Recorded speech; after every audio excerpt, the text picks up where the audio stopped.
Dans ce tuto, je vais déterminer le temps caractéristique d'un dipôle RC en utilisant le langage Python couplé à une carte microbit et à l'unité nomade TI-83 Premium CE.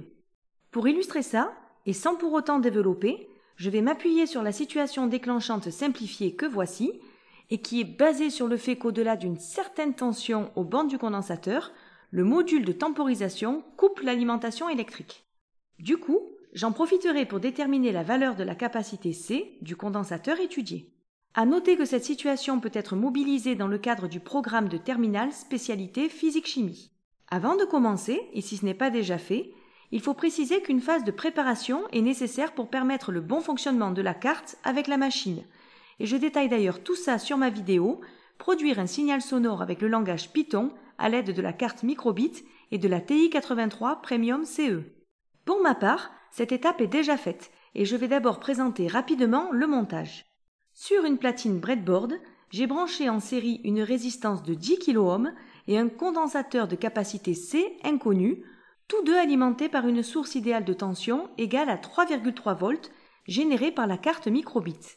Aux bornes du condensateur, j'ai également mis un bouton poussoir qui servira à le court-circuiter pour le décharger. Bien entendu, la TI-83 CE permet de gérer l'acquisition et de faire le relevé souhaité.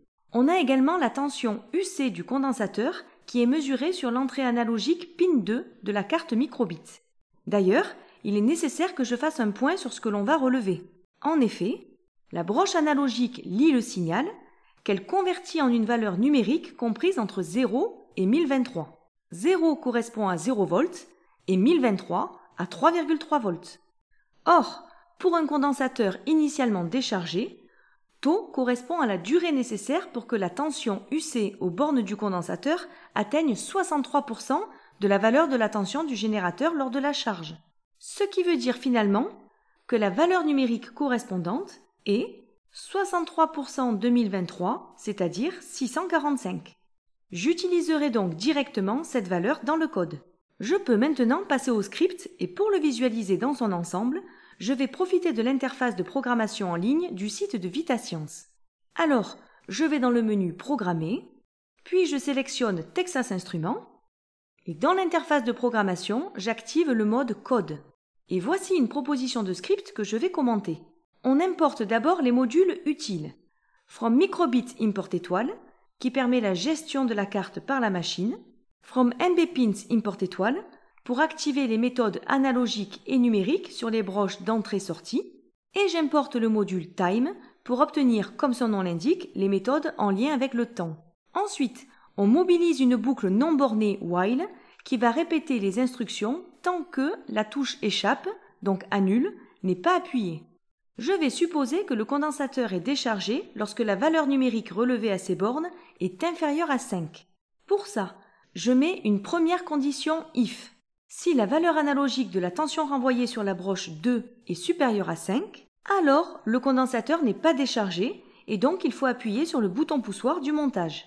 Et dans le cas où il est déchargé, alors, else, j'affiche que le condensateur se charge. Et pour ça, je règle la tension sur la broche de sortie analogique à 3,3 volts en mettant en argument 1023. Je déclare la variable T0 correspondant à la méthode monotonique qui renvoie la valeur d'une horloge monotone. Ensuite, tant que le niveau lu sur la broche analogique 2 est inférieur à 645, valeur que j'ai déjà expliquée, alors on boucle sans rien faire. Quand la valeur numérique est atteinte, on affiche taux en secondes qui correspond à la durée entre les valeurs des deux horloges, c'est-à-dire monotonique à l'instant présent et celle du départ, donc T0. L'instruction break permet de quitter la boucle du départ. On va pouvoir maintenant tester le script. Je clique sur le bouton télécharger pour calculatrice pour obtenir le fichier .py contenant le code. Une fois téléchargé, je vais le transférer sur la machine à l'aide du logiciel de transfert TI Connect CE. Pour ça, je branche la TI-83 sur l'ordinateur avec un câble USB. Je fais un glisser-déposer du fichier que je viens de télécharger sur la calculatrice connectée présente dans l'interface du TI Connect. Pour une meilleure lisibilité, à l'aide du menu contextuel, je vais changer son nom et l'appeler Condo, puis terminer et envoyer. Je peux alors débrancher la TI-83 de l'ordinateur et l'associer de nouveau au montage précédent.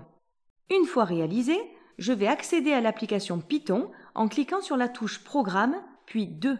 Et là, je descends sur le script nommé Condo, puis Entrée. Le script s'exécute. Sur l'écran, il apparaît l'indication condensateur non déchargé. Donc, j'appuie sur le bouton poussoir pour le court-circuiter. Du coup, le condensateur se charge et j'obtiens une valeur de taux d'environ 2,21 secondes. Comme prévu, j'en profite pour déterminer la valeur de la capacité C du condensateur étudié. On sait que taux est égal à R fois C, que R égale 10 kΩ et que taux égale 2,21 secondes. D'où C égale taux divisé par R, ce qui nous donne environ 221 microfarads.